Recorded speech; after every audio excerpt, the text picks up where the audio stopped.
From our Toronto studios, this is the Muslim News on Muslim Network TV. Assalamu alaikum, I'm Aishah Ashraf.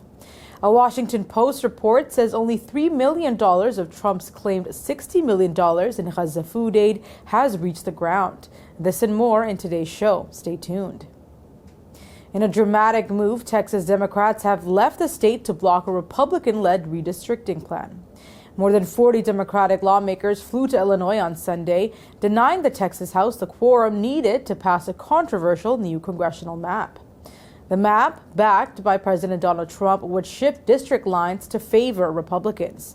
With just a 3-seat majority at stake, analysts say it could boost the party's control in the 2026 elections. It would target Democratic strongholds like Austin, Dallas, and Houston, as well as 2 border districts. Democrats say the plan undermines voters and holds flood relief hostage. Texas House Democratic Chair Jean Wu declared the GOP-led special session corrupt and vowed to fight what he called a Trump gerrymander. Republicans argue the redistricting is fair and necessary to close the vote and seat gap seen in states such as California and New York. Democrats face $500 daily fines for their absence, but say they're standing for democracy. The Trump administration denies setting a daily target for immigration arrests. In a court filing, Justice Department lawyers said neither the Department of Homeland Security nor Immigration and Customs Enforcement have been directed to meet numerical quotas. Reports in May, however, claimed White House advisor Stephen Miller pushed for 3,000 arrests per day during a meeting with ICE leaders. Miller later repeated the goal on Fox News. The denial comes amid a lawsuit in California accusing the government of unconstitutional immigration sweeps in Los Angeles. A judge has barred arrests based on race, language, or occupation. During a court hearing, Justice Department Attorney Yaakov Roth told the judge that no such quota policy exists. The White House, however, continues to vow the largest mass deportation operation in U.S. history.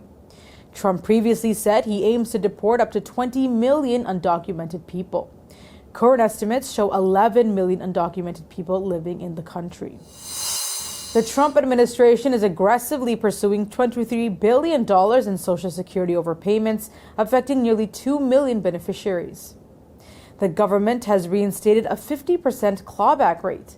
This means that half of a person's monthly benefit can now be withheld to recover overpaid funds. The move reverses a Biden-era policy that eased collection efforts. Many retirees depend on Social Security to survive. A Gallup poll shows that 86% consider it a major or minor source of income. Yet the system is under serious strain with a projected $25 trillion deficit over the next 75 years. Without reform, benefits could be cut by 23% as early as 2033.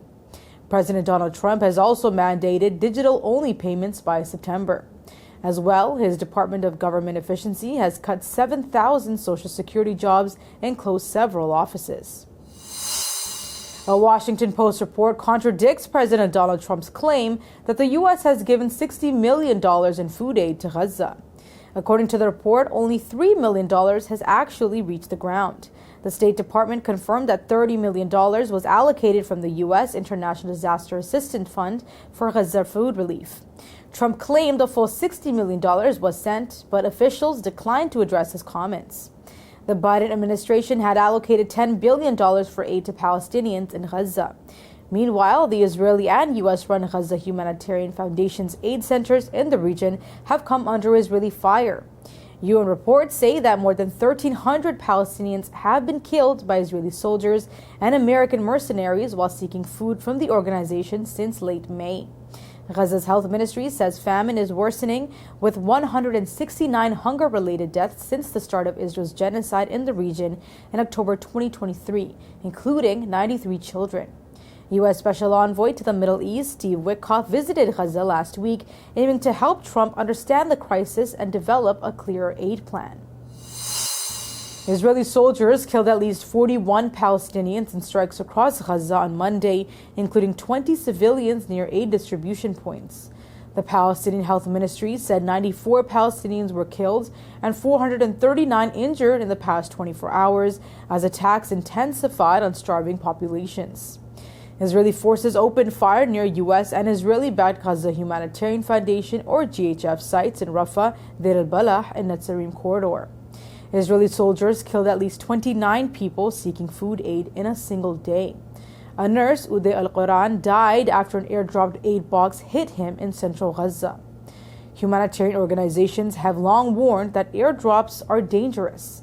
Strikes also hit civilian gatherings in Shaja'iyah and Beit Lahya, killing several more. Israeli soldiers killed a family of 3 when they bombed a house in Deir al-Balah.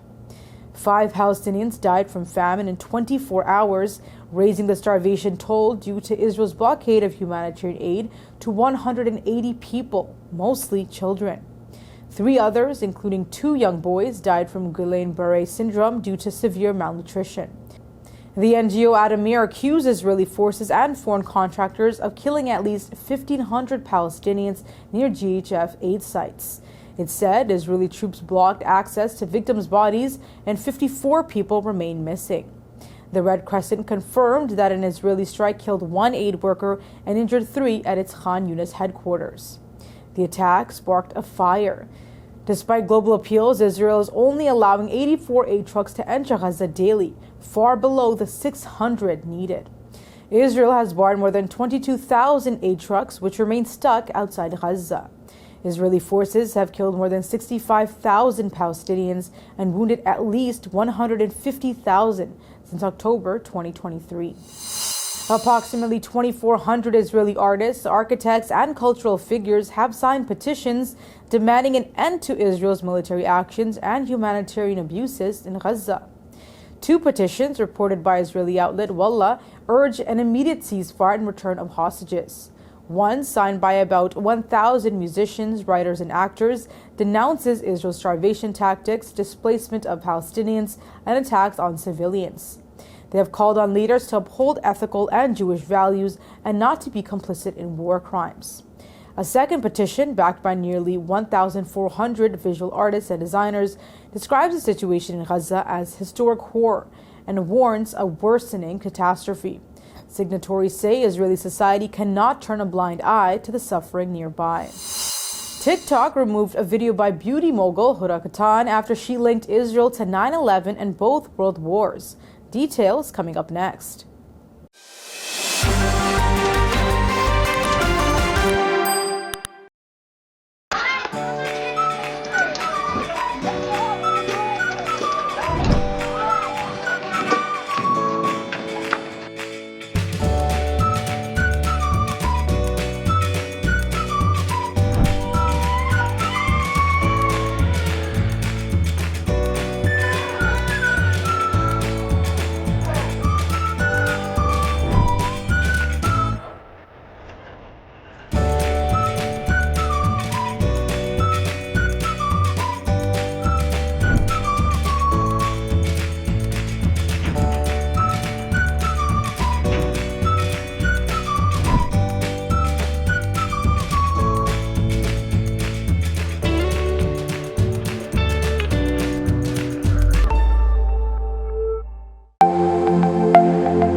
Welcome back.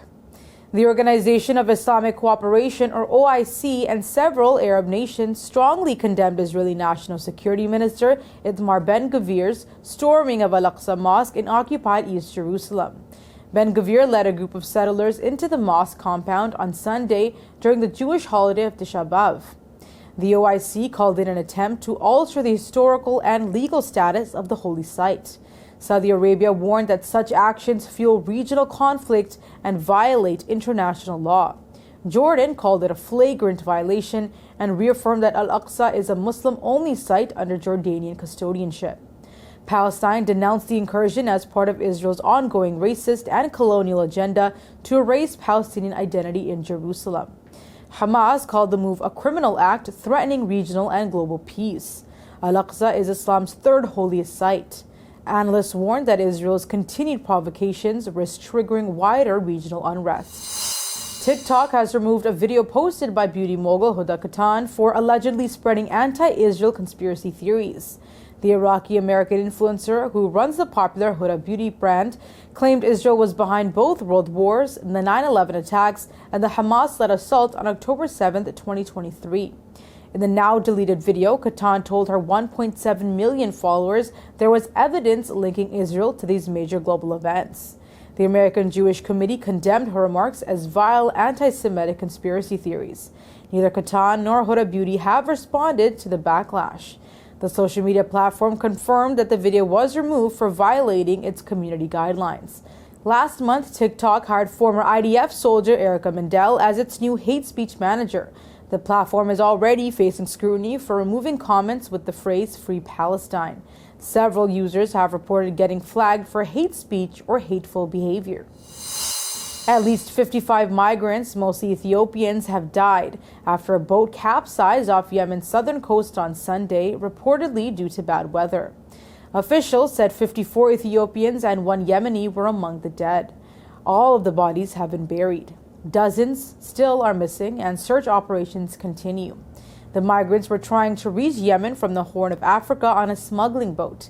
Rescue teams found bodies along the shores of Shaqra and Zanzibar. Yemen is a common route for migrants aiming to reach Gulf nations in search of work. According to the UN Migration Agency, more than 60,000 migrants have arrived in Yemen so far this year. In Indian-occupied Kashmir's Kulgam district, a fierce gunfight between armed freedom fighters and Indian forces has entered its fourth day. The joint army, police, and paramilitary operation began Friday after a tip-off about militants hiding in the dense forest of the Akhal area.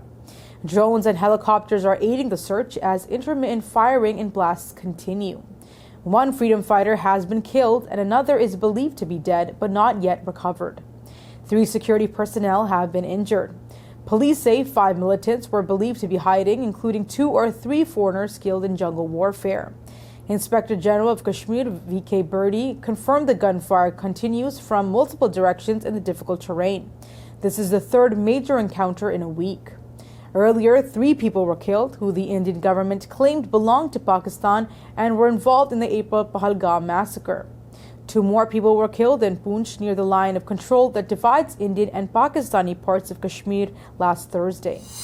The South African government is facing growing calls to sever diplomatic ties with Israel. Activists are holding protests at embassies, ports, and across the country. They accuse the Israeli government of committing genocide by starvation in Gaza. Protesters say South Africa should not maintain normal relations with what they say is a genocidal government. The campaign aims to expel Israeli diplomats and close Israel's embassy in Pretoria. Writer Zuki Swawaner said citizens now demand action after Pretoria's International Court of Justice case failed to stop Israel's genocide. She added that people feel powerless as individuals, but united, they can push the government to act. South Africa took Israel to the International Court of Justice in late 2023 for its ongoing Gaza genocide. Activists now insist it's time for Pretoria to end what they say is their government's complicity in Gaza's suffering. A California-based gang leader has been arrested while trying to flee to India. 26-year-old Jashanpreet Singh, founder of the biker gang Punjabi Devils, was taken into custody at the airport and faces multiple federal firearms charges. U.S. officials say he illegally sold a short-barreled rifle and machine gun conversion devices to an undercover officer. A search also uncovered a grenade and military-grade explosives. A federal grand jury indicted him on 3 felony charges: unlawful dealing of firearms, possession of a machine gun, and possession of an unregistered short-barreled rifle. Authorities said Singh was attempting to escape just days before the indictment was announced. The arrest has drawn attention to growing concerns over homegrown gangs with possible international links. Singh is in federal custody awaiting further legal proceedings. The Corporation for Public Broadcasting was shut down after nearly 60 years of service. This comes after Congress, upon President Donald Trump's request, slashed $1.1 billion in funding. In a statement Friday, CPB said it will begin an orderly wind-down of operations. Most staff will be let go by September 30th, with a small team staying on until January 2026 to manage the closure. The move follows weeks of public outcry. Millions had urged Congress to save CPB, which has long supported public media access across the U.S., especially in rural areas. CEO Patricia Harrison said the decision was painful but unavoidable. She promised a responsible and transparent transition. The funding cut was part of a broader spending package passed by Congress despite opposition from some Republican lawmakers whose districts depend on local public media. A breakthrough in cancer research may change how we fight some of the deadliest tumors. Scientists at the University of California, San Diego, have found that timing is everything, especially in treating head and neck cancers. In mouse trials, combining radiation and immunotherapy in a carefully timed sequence wiped out oral tumors in 15 out of 20 cases. They say the key is preserving immune hubs known as tumor-draining lymph nodes during radiation, then following up with immunotherapy. This helps specialized immune cells launch a stronger attack on cancer. Head and neck cancers are notoriously difficult to treat and cause nearly 500,000 deaths every year worldwide. Current treatments, which include surgery, chemotherapy, and radiation, are often brutal and not always effective. Experts say the study offers new hope, showing that syncing treatments could boost survival and reduce side effects. That's all from our Toronto studios. Thank you for watching Muslim News. We are a community channel dedicated to bringing you stories you can trust. Please like, share, and subscribe to our content. You can also comment to let us know what you think of our coverage. You can donate now by visiting muslimnetwork.tv/donate. For more content, keep watching Muslim Network TV. Salam.